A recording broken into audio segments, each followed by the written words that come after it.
الحمد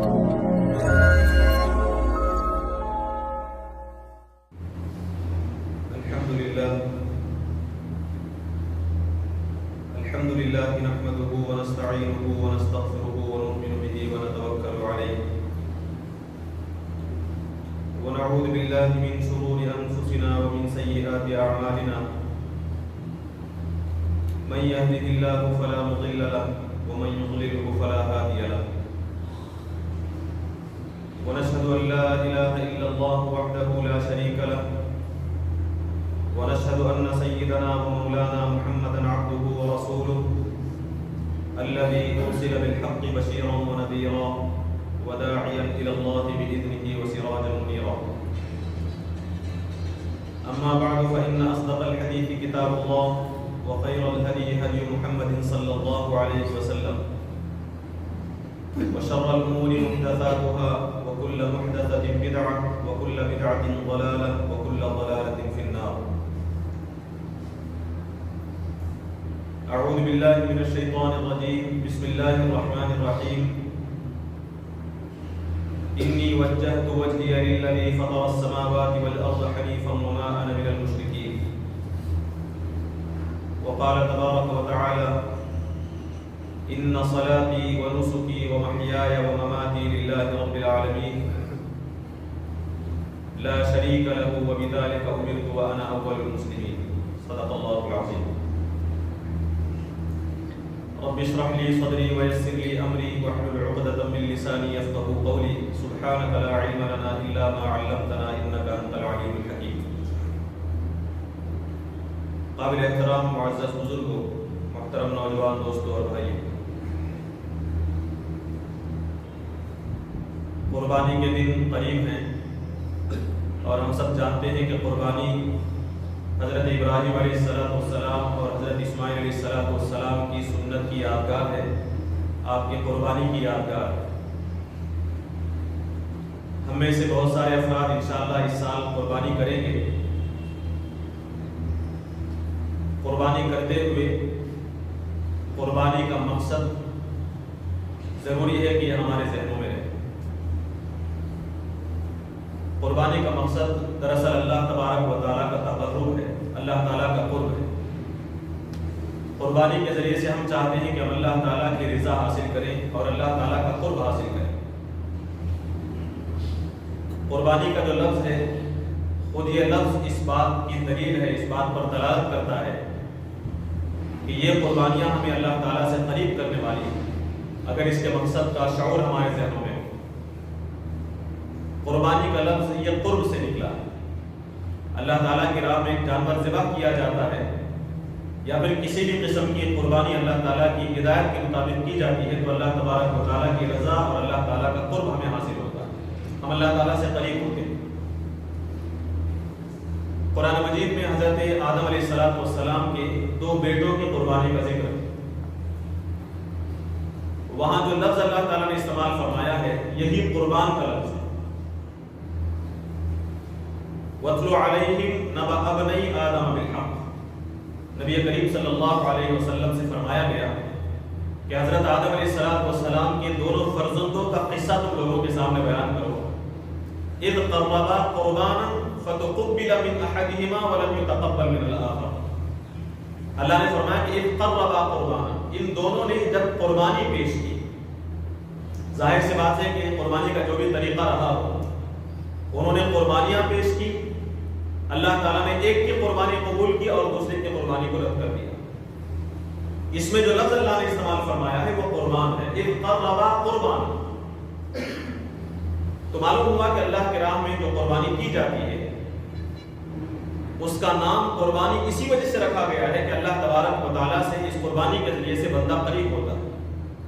ساتھ ہی ساتھ اللہ تعالیٰ نے یہ بھی فرمایا اسی آیت میں کہ فَتُقُبِّلَ مِنْ أَحَدِهِمَا، قربانی دونوں نے پیش کی، دونوں بیٹوں نے پیش کی تھی، حابیل اور قابل دونوں نے، لیکن تُقُبِّلَ مِنْ أَحَدِهِمَا، قبول ہوئی قربانی صرف ایک فرد کی، وَلَمْ يُتَقَبَّلْ مِنَ الْآخَرِ، اور دوسرے کی قربانی قبول نہیں. قربانی دونوں نے پیش کی تھی. تو محض قربانی پیش کرنا یہ اصل نہیں ہے، اصل یہ ہے کہ ہماری قربانی قبول ہو. لہٰذا ہم قربانی کے دنوں میں، عید الاضحیٰ کے دنوں میں قربانیاں کریں، خدا نہ خواستہ ہماری قربانی قبول نہ ہو تو پھر اس قربانی کا کوئی فائدہ نہیں ہو۔ کوشش اس بات کی ضرور ہونی چاہیے کہ ان تمام چیزوں کو ہم ذہنوں میں رکھیں جس کے ذریعے سے ہماری قربانی قبول ہو سکتی ہے۔ تو قربانی کا مقصد اللہ تعالیٰ کی رضا، اللہ تبارک و تعالیٰ کا تقرب، اور ہم یہ بھی جانتے ہیں کہ قربانی حضرت ابراہیم اور اسماعیل علیہ السلام کی یادگار ہے، تو ظاہر سی بات ہے کہ اس کے پیچھے پوری تاریخ ہے حضرت ابراہیم علیہ السلام کی، پوری زندگی ہے ابراہیم اور اسماعیل علیہ السلام۔ یہ قربانی کب کی تھی حضرت ابراہیم علیہ السلام نے؟ جبکہ اس سے پہلے بہت ساری آزمائشوں میں کامیابی آپ نے حاصل کی تھی۔ صرف اللہ تعالیٰ کی وحدانیت کو قبول کرنے کے خاطر قوم کے معبودوں کو ٹھکرانا پڑا تھا۔ قوم ستاروں کو پوجتی تھی، انسانوں کو پوجتی تھی، پتھروں کو پوجتی تھی، شجر و حجر کو پوجتی تھی، ہر قسم کی چیزوں کی پوجا کرتی تھی۔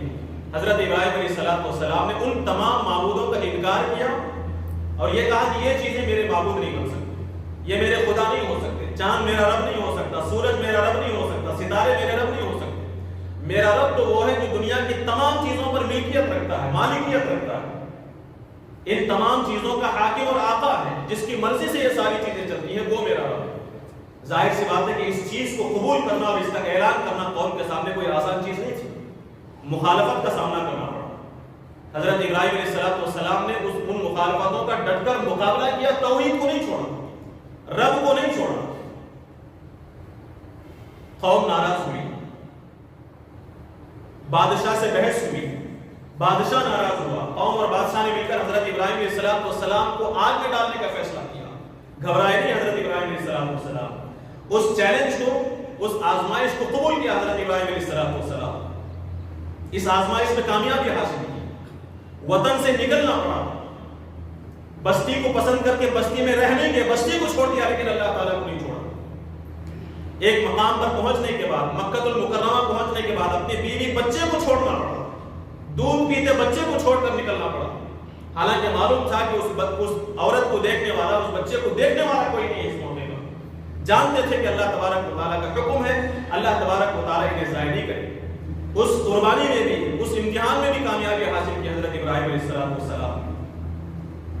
پھر جب ایک وقت آتا ہے حضرت اسماعیل علیہ السلام اپنے والد کا ساتھ دینے کے قابل ہوتے ہیں،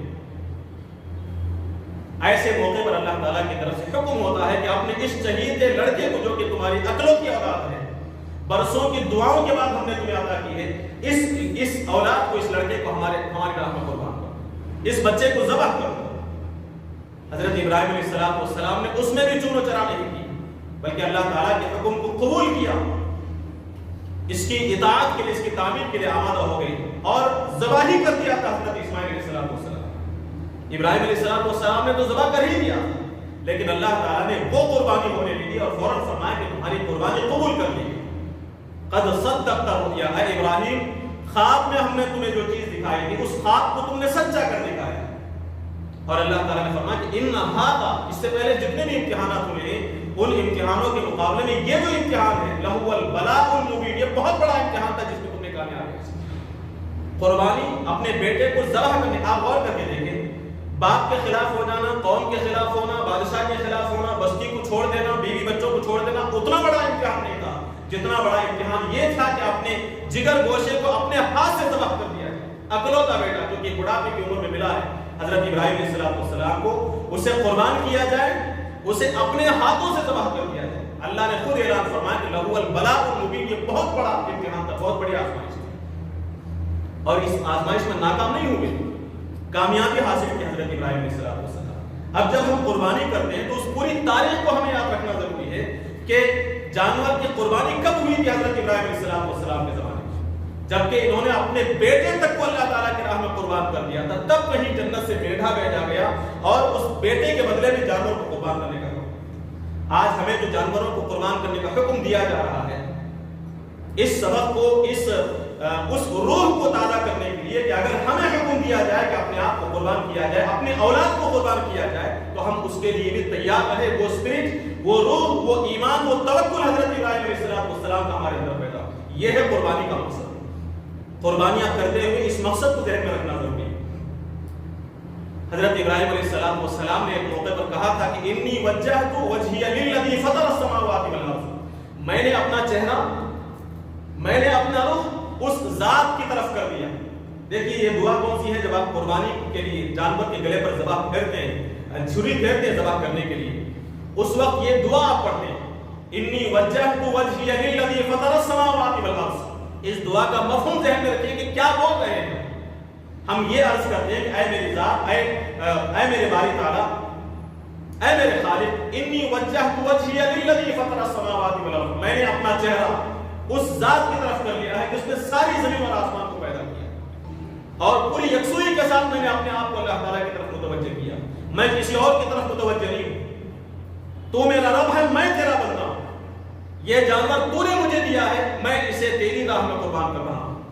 اس لیے جب قربانی کرتے ہیں ہم یہ کہتے ہیں کہ یہ تیری طرف سے ہے اور تیرے ہی لیے قربان ہو رہا. اللہم منک ولک، اے اللہ یہ جانور جو میں ذبح کر رہا ہوں یہ تیری جانب سے آیا ہے اور تیرے لیے قربان کر رہا ہوں.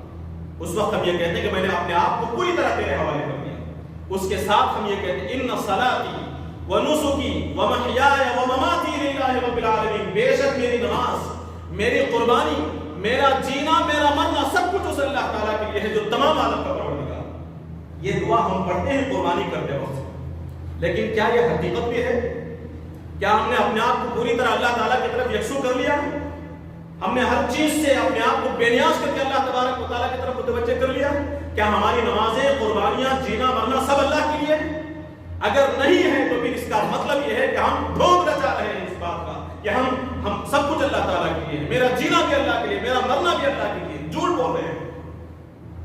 اللہ تعالیٰ یہ چاہتا ہے کہ قربانیاں کرتے ہوئے حضرت ابراہیم علیہ السلام کے اس جملے کو، نبی کریم صلی اللہ علیہ وسلم کو اس جملے کو یاد کرے اور اسے اس حقیقت کی شکل میں اسے اپنی زندگیوں میں اپنائیں، اسے حقیقت بنائیں. ہمارا جینا اللہ تعالیٰ کے لیے ہو، ہمارا مرنا اللہ کے لیے ہو، ہماری قربانیاں حقیقت میں اللہ تبارک و تعالیٰ کے لیے.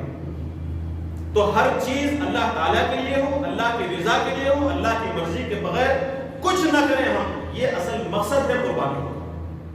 یہ مقصد حاصل ہوا تو اللہ تعالیٰ کی یہاں قربانیاں قبول ہوں گی. اس کے ساتھ اللہ تبارک و تعالیٰ نے قربانی کی کا وہ مقام بتایا ہے، قربانی کا وہ ثواب اللہ کے نبی صلی اللہ علیہ وسلم کی زبانی بتایا ہے کہ قربانی کی جاتی ہے تو اس کا خون کا قطرہ زمین پر گرنے سے پہلے وہ قربانیاں قبول ہو جاتی ہیں، ہمارے اخلاص کے نتیجے میں، ہمارے نیتوں کے نتیجے میں. اور وہ جانور اپنے سینگوں کے ساتھ، اپنے کھروں کے ساتھ، اپنے بالوں کے ساتھ اللہ تبارک و تعالیٰ کے پاس آئے. اور قربانی اللہ تعالیٰ کے نزدیک ایک اونچا مقام حاصل کر لیتی ہے اس کا خون کا قطرہ زمین پر گرنے سے پہلے. صحابہ نے معلوم کیا تھا، صحابہ سے اللہ کے نبی صلی اللہ علیہ وسلم نے فرمایا تھا کہ یہ جو تمہارے باپ ابراہیم کی سنت ہے، اس قربانی کے بدلے میں اس کے جسم پر جتنے بال ہیں اتنی نیکیاں ملیں. صحابہ کو شوق ہوا، صحابہ نے پوچھا کہ اون جو ہوتا ہے اس کے بارے میں کیا؟ اللہ کے نبی صلی اللہ علیہ وسلم نے فرمایا کہ دمبے کے اوپر، بھیڑ کے اوپر جو بال ہوتے ہیں جس کا اندازہ نہیں کیا جا سکتا، اس اون کے ہر بال کے بدلے میں بھی ایک نیکی. اتنی چیزیں سمجھنے کے بعد اب ہم ذرا غور کریں کہ قربانی کسے کرنی چاہیے. جب بات یہ آتی ہے کہ قربانی کسے کرنا چاہیے، کس پر واجب ہے کس پر نہیں ہے، تو ہم صرف یہ دیکھنا چاہتے ہیں کہ کیا میرے اوپر قربانی واجب ہے یا نہیں. مسئلہ جاننے کے لیے اگر کوئی سا سوال کرے الگ بات، لیکن اگر ہم قربانی کے مقصد تک پہنچنا چاہتے ہیں، اگر ہم یہ چاہتے ہیں کہ اللہ تعالیٰ کا قرب ہمیں حاصل ہو، وہ نیکیاں حاصل ہو جو قربانی کرنے والے کو ملتی ہیں، اگر ہم یہ چاہتے ہیں تو پھر ہم یہ نہیں دیکھیں گے کہ میں صاحب نصاب ہوں یا نہیں، میرے پاس 52.5 تولہ چاندی ہے یا نہیں، 7.5 تولہ سونے کا مالک ہوں یا نہیں. میں یہ دیکھوں گا کہ میں کم سے کم ایک حصہ اللہ تعالیٰ کی راہ میں قربان کر سکتا ہوں یا نہیں. مجھے وہ نیکیاں چاہیے جو اللہ تبارک و تعالیٰ قربانی کرنے والے کو دیتا ہے. مجھے وہ قرب چاہیے جس قرب کے لیے اللہ تبارک و تعالیٰ کے نزدیک پہنچنے کے لیے کسی نصاب کی ضرورت نہیں ہوتی، جذبے اور ارادے کی ضرورت ہوتی ہے. کیا ہم اس بات کا انتظار کریں گے ہر بال کے بدلے میں ایک نیکی ہم حاصل کرنا چاہتے ہیں؟ کیا ہم اس بات کا انتظار کریں گے کہ ہمارے پاس 52.5 تولہ چاندی ہے یا نہیں، 7.5 تولہ سونے کے مالک ہیں یا نہیں؟ اگر ہم خدا کا قرب حاصل کرنا چاہتے ہیں تو ہم یہ دیکھیں کہ ایک حصہ ہم دے سکتے ہیں، 2,500 کا، 3,000 کا، 4,000 کا، 5,000 کا، چاہے ہم نصاب کے مالک نہ ہوں، چاہے ہم پر زکوٰۃ واجب نہ ہو. قربانی صرف وہ شخص ہی نہیں کرنا بلکہ صرف اس شخص کے لیے نہیں ہے جس پر قربانی واجب ہو، صرف وہی قربانی کرے. نہیں، جس پر واجب نہیں ہے وہ بھی تو کر سکتا ہے قربانی. قربانی صرف واجب نہیں ہوتی، نفل بھی ہوا کرتی ہے. آپ پر واجب نہ ہو جب بھی قربانی کرنے میں کیا رکاوٹ؟ ہم کیوں اس بات کے انتظار میں ہیں؟ سوال یہ بھی تو کیا جاتا ہے کہ کیا پورے گھر والوں کی طرف سے ایک قربانی کافی ہے یا ہر فرد کو الگ الگ سے قربانی کرنی ہو؟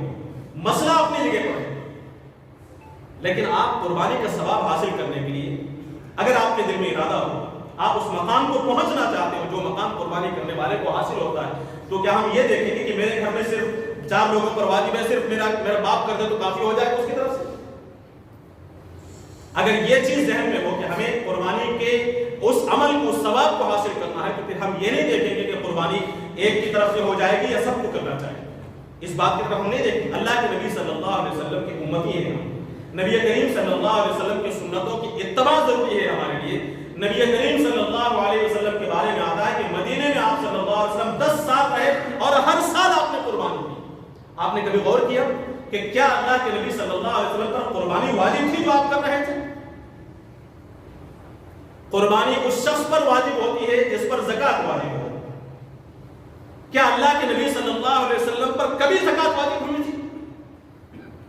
ہو سکتا ہے کبھی زکات واجب ہوئی ہو، اور یہ بھی ہو سکتا ہے کہ قربانی کے دنوں میں اللہ کے نبی صلی اللہ علیہ وسلم پر قربانی واجب ہوئی ہو، لیکن یہ بھی امکان ہے کہ قربانی واجب نہیں تھی پھر بھی آپ صلی اللہ علیہ وسلم کی قربانی کی۔ تو اس کا مطلب یہ ہے کہ قربانی صرف اس وقت نہیں کرنا ہے جبکہ واجب ہو، واجب نہ ہو جب بھی ہم قربانی کر سکتے ہیں۔ اور جو شخص اس مقام کو پہنچنا چاہتا ہے، خدا کا قرب حاصل کرنا چاہتا ہے، وہ اس چکر میں نہیں پڑے گا کہ میرے اوپر واجب ہے، واجب نہ ہو جب بھی میں قربانی کروں۔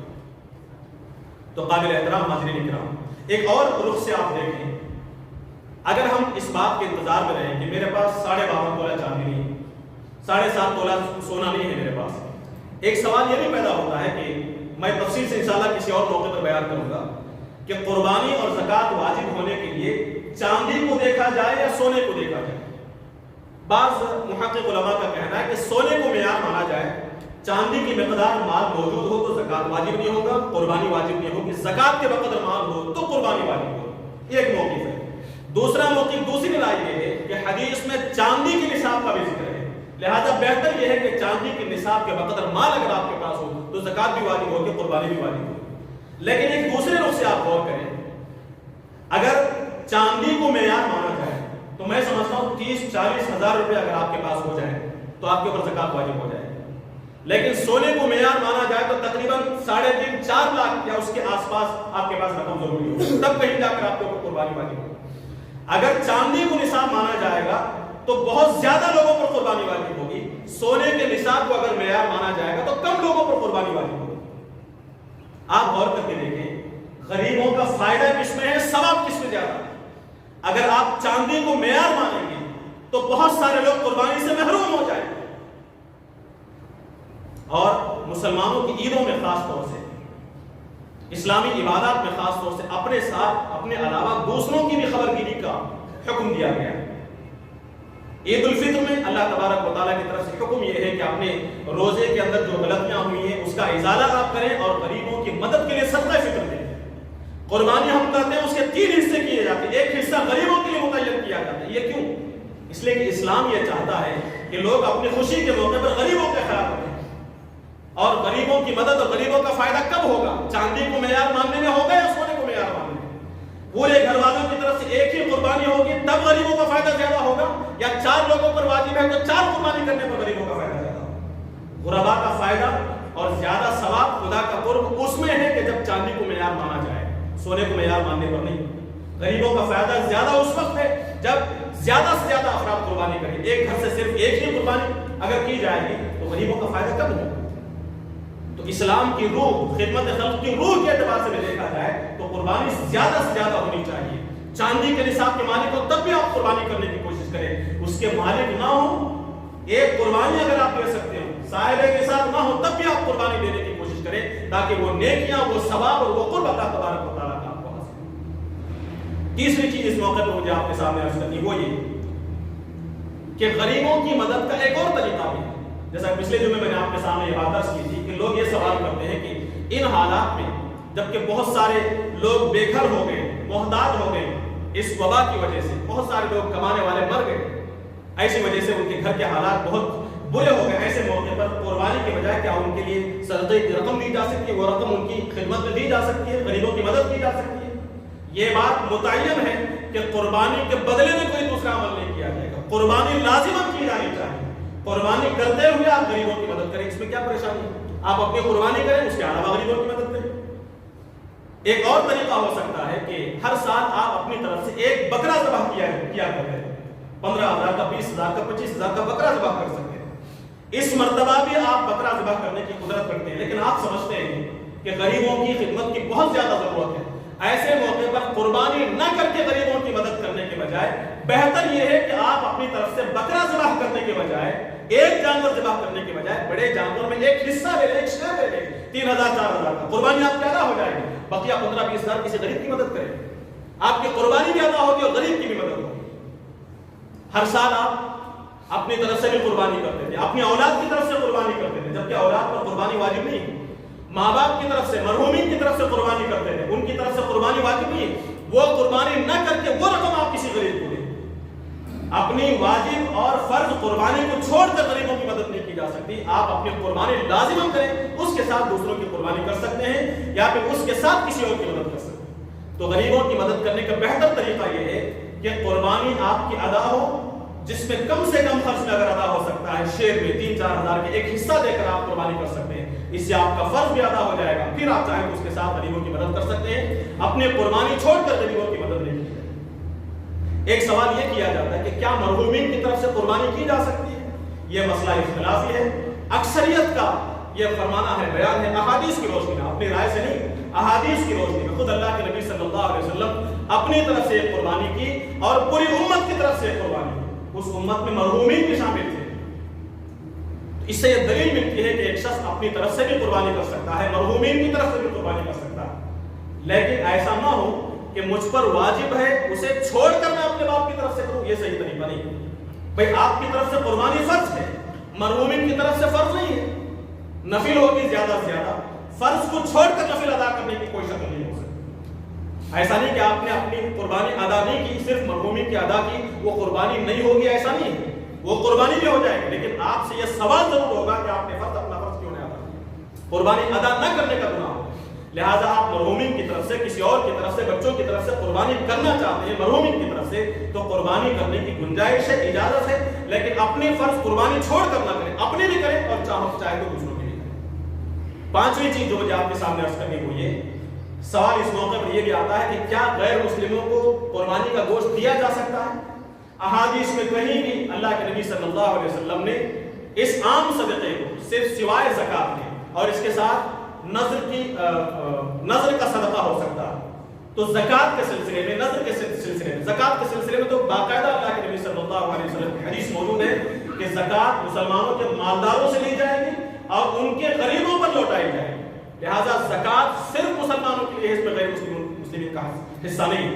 اس کے علاوہ جتنے بھی صدقات ہیں, ان صدقات اور ان خیرات کے سلسلے میں اللہ کے نبی صلی اللہ علیہ وسلم نے کہیں بھی منع نہیں کیا کہ آپ اسے غریب مسلموں کو نہیں دے سکتے, کہیں منع نہیں کیا.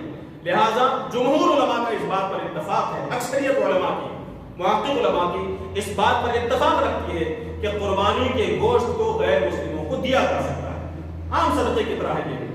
اللہ کے نبی صلی اللہ علیہ وسلم کے ایک صحابی حضرت عبداللہ بن عمر رضی اللہ عنہ اپنے گھر آتے ہیں, دیکھتے ہیں کہ جانور ذبح کیا گیا ہے, گوشت ہے. تو اللہ کے نبی, انہوں نے, اس صحابی نے پوچھا, کیا تم نے اپنے پڑوسی یہودی پڑوسی کو بھی گوشت بھیجا؟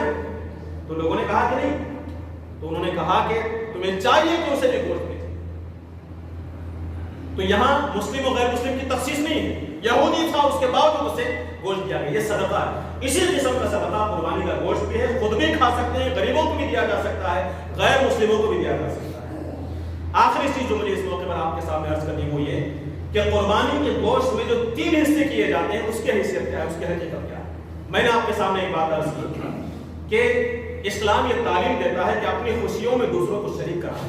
عید الفطر کے موقع پر صدقہ فطر کیوں دیا جاتا ہے؟ تاکہ مسلمان, غریب مسلمان اس خوشی میں ہمارے ساتھ شریک ہو سکے. اس لیے کہا گیا کہ عید کی نماز سے پہلے صدقہ فطر دے دیا جائے, تاکہ عید کے بعد وہ تمہاری خوشیوں میں شریک ہو سکے. عید کی نماز کے بعد آپ ادا کر رہے ہیں, وہ کب لائیں گے چیزیں, کب کھائیں گے, کب آپ کی خوشی میں شریک ہو سکے. اس لیے عید کی نماز کے بعد جو صدقہ دیا جائے گا اس صدقے کا اعتبار نہیں. محقق علماء یہ کہتے ہیں کہ عید کی نماز سے 1-2 دن پہلے, چند دن پہلے بھی آپ صدقہ فطر ادا کرتے ہیں, تب بھی درست ہے اور یہ بہتر ہے. مثال کے طور پر آپ کے رقم سے کوئی شخص اپنے بچوں کے لیے کچھ کپڑے خریدنا چاہتا ہے, آپ عید کی نماز کے بعد دیکھیں تو کیا فائدہ ہوگا؟ عید کے دن صبح میں دیکھیں گے تو کیا خاص فائدہ ہوگا؟ ایک دو دن پہلے دینا بہتر ہے تاکہ وہ اپنی مرضی سے کچھ راشن لا سکے یا پھر کپڑے خرید سکے اور ہمارے ساتھ عید کی خوشیوں میں شریک ہو سکے۔ یہ چیز کیا بتاتی ہے؟ یہ چیز اس بات کی طرف دلیل ہے کہ اسلام یہ بتاتا ہے کہ مسلمان اپنی خوشی میں غریبوں کی بھی شریک کرے۔ اس روح کی وجہ سے علماء نے یہ کہا ہے، احادیث میں کہیں بھی یہ بات موجود نہیں، اچھی طرح ذہن میں رکھیں کہ قربانی کے 3 حصے کرنے چاہیے، ایک حصہ اپنے لیے، ایک رشتہ داروں کے لیے، ایک غریبوں کے لیے۔ احادیث میں کہیں بھی یہ چیز موجود نہیں، لیکن چونکہ اسلام کی روح یہ ہے کہ ہم اپنی خوشی میں دوسروں کو بھی شریک کریں، رشتہ داروں کو بھی خیال رکھیں، اس لیے بہتر طریقہ یہ بتایا گیا، بہتر یہ ہے کہ قربانی کے گوشت میں 3 حصے کیے جائیں، ایک حصہ آپ کھائیں، ایک حصہ غریبوں کو دیں، ایک حصہ صلہ رحمی میں خرچ کریں، اپنے رشتہ داروں کو دیں۔ قرآن میں کیا کہا گیا قربانی کے جانور کے سلسلے میں؟ کلوا منھا، اس سے تم بھی کھاؤ، واطعموا البائس الفقیر، غریبوں کو، محتاجوں کو بھی تم اس میں سے دو۔ اس وجہ سے ایک حصہ اس میں سے الگ کیا جاتا ہے، لیکن یہ بڑھتے بڑھتے اس کی شکل ایسی بن گئی، ہم یہ سمجھتے ہیں کہ قربانی کے گوشت میں 3 حصے لازماً کرنا چاہیے، 3 حصے کریں گے تو نہیں ہوتا، یہ بات غلط ہے۔ دیکھیے اچھی طرح ذہن میں رکھیے، مسئلہ یہ ہے کہ آپ چاہیں تو قربانی کا ایک ٹکڑا بھی دوسروں کو نہ دیں، سارا کا سارا آپ کھائیں، کوئی حرج نہیں، آپ کو اجازت ہے اس کی۔ آپ چاہیں تو سارا کا سارا رشتہ داروں میں دیں، خود نہ لیں، غریبوں کو بھی نہ دیں، کوئی حرج نہیں، آپ کو اجازت ہے اس کی۔ آپ چاہیں تو سارا کا سارا غریبوں میں تقسیم کریں، اس کی بھی آپ کو اجازت ہے۔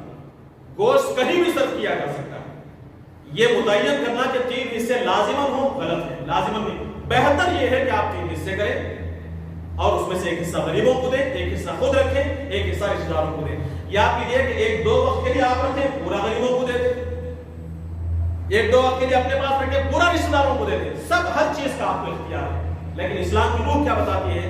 ہم سال کے کیا کہتے ہیں، ہر ہفتے میں 1 دن 2 دن ہم گوشت کھاتے رہتے ہیں، ہمیں تو موقع ملتا ہے۔ ایسے غربا، ایسے مستحقین جن کے پاس ایسے موقع کم ملتے ہیں، ایسے موقع پر زیادہ سے زیادہ ان کو دینے کی کوشش کی جائے اور ہم خود کم سے کم کھائیں، اس لیے کہ ہمارے پاس سال بھر موقع ملتا ہے۔ ایسے خاندان ہے جو سال میں 1 یا 2 مرتبہ موقع ملے، یا پھر ہو سکتا ہے اس سے بھی کم ملے یا زیادہ ملے، تو ایسے غربا کو، ایسے مسکینوں کو، محتاجوں کو اس راہ سے، اس قربانی کے گوشت ان تک پہنچانا، یہ زیادہ کار خیر ہے، خیر کا زیادہ اس میں عمل دخل ہے، اس میں ثواب زیادہ ہے۔ اس وجہ سے کہا جاتا ہے کہ اس کے 3 حصے کیے جائیں، ورنہ لازمی طور سے 3 حصے کرنا ضروری نہیں۔ ایک چیز یاد آ گئی، اہم بات وہ آپ کے سامنے رکھ کر ختم کرتا ہوں۔ ایک سوال یہ بھی آیا تھا کہ ان دنوں میں مثال کے طور پر ہماری ریاست یا ہندوستان کے حالات جانور کو ذبح کرنے کے سلسلے میں یہ بات آتی ہے کہ اس وقت حالات خراب ہے، قربانی نہیں کر سکتے، تو کیا کرنا چاہیے؟ کیا ہم غریبوں کو دے سکتے ہیں؟ اس کا جواب تو میں نے آپ کے سامنے دے دیا کہ قربانی کے بدلے میں آپ رقم غریب کو نہیں دے سکتے۔ حالات اگر ایسے ہیں کہ آپ قربانی نہیں کر سکتے تو ظاہر سی بات ہے کہ پابندی تو بڑے جانور پر ہے، چھوٹے جانور پر پابندی نہیں۔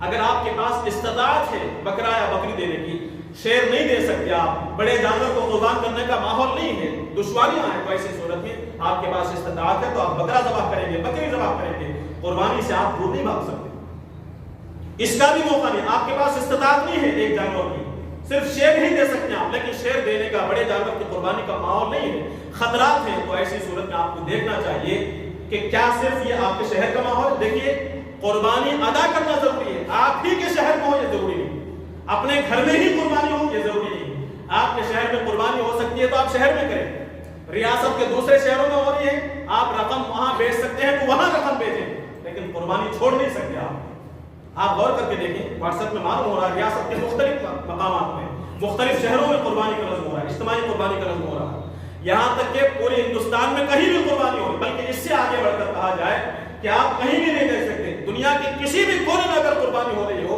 اور آپ وہاں رقم پہنچا سکتے ہو تو آپ کے لیے ضروری ہے کہ آپ وہاں رقم پہنچائیں، یہ انتہائی ضروری ہے۔ ساری کوششیں ناکام ہو جائیں پھر بھی آپ رقم نہیں پہنچا پا رہے، کوئی امکان نہیں ہے، تو ایسی صورت میں ہو سکتا ہے کہ اللہ تبارک و تعالیٰ آپ کے یہ عذر کو قبول کرے، آپ وہ رقم کسی غریب کو صدقہ کریں، اس بات کا امکان۔ ان ساری کوششوں کے بغیر یہ کہنا کہ ہم قربانی کر ہی نہیں سکتے، قربانی کا ماحول ہی نہیں ہے، ایسا کہنا درست نہیں ہے۔ حالات اتنے بگڑے ہوئے نہیں ہیں، ہندوستان میں کہیں بھی آپ رقم بیچ کر قربانی کر سکتے ہیں، خود اپنے گھروں میں کچھ لوگ مل کر قربانی کا عزم کر سکتے ہیں۔ بہرحال قربانی انتہائی ضروری ہے، قربانی کے ان دنوں میں قربانی کے عمل سے افضل کوئی عمل نہیں ہے۔ میں اللہ تعالیٰ سے دعا کرتا ہوں کہ اللہ تبارک و تعالیٰ قربانی کے ان دنوں میں اس بہترین عمل کو انجام دینے کے اللہ تبارک و تعالیٰ توفیق دے، حوصلہ دے، ہمت دے، اور اللہ تبارک و تعالیٰ وہ سعادت اور وہ خوش بختی ہمیں نصیب فرمائے۔ فرمائے کہ قربانی کے ذریعے سے اللہ تبارک و تعالیٰ کے یہاں ایک اونچا مقام ہم حاصل کر سکیں، قربانی کو ثواب اور اس مقام تک پہنچنے کے اللہ تبارک و تعالیٰ ہمیں توفیق نصیب فرمائے۔ سب سے بڑھ کر یہ کہ قربانی کا جو مقصد ہے اس مقصد کو حاصل کرنے کی اللہ تبارک و تعالیٰ ہمیں توفیق اور سعادت نصیب فرمائے۔ قربانی کے ان دنوں میں اللہ تبارک و تعالیٰ پوری دنیا کے مسلمانوں کے حالات کو سازگار اور بہتر بنائے، اور تاکہ ہم اب خوشی کے ساتھ، بڑے حوصلے کے ساتھ، جذبے کے ساتھ اس نیک عمل کو، انتہائی عظیم عمل کو اللہ تبارک و تعالیٰ کی رضا کے لیے انجام دے سکیں۔ اللہ تعالیٰ سے دعا ہے کہ اللہ تبارک و تعالیٰ ان باتوں کو سمجھ لے اور اس پر عمل کرنے کی توفیق نصیب فرمائے۔ بارک اللہ لنا ولکم فی القرآن العظیم ونفعنا وإیاکم بالآیات والذکر الحکیم، انہ تعالی جواد کریم ملک بر رؤوف رحیم۔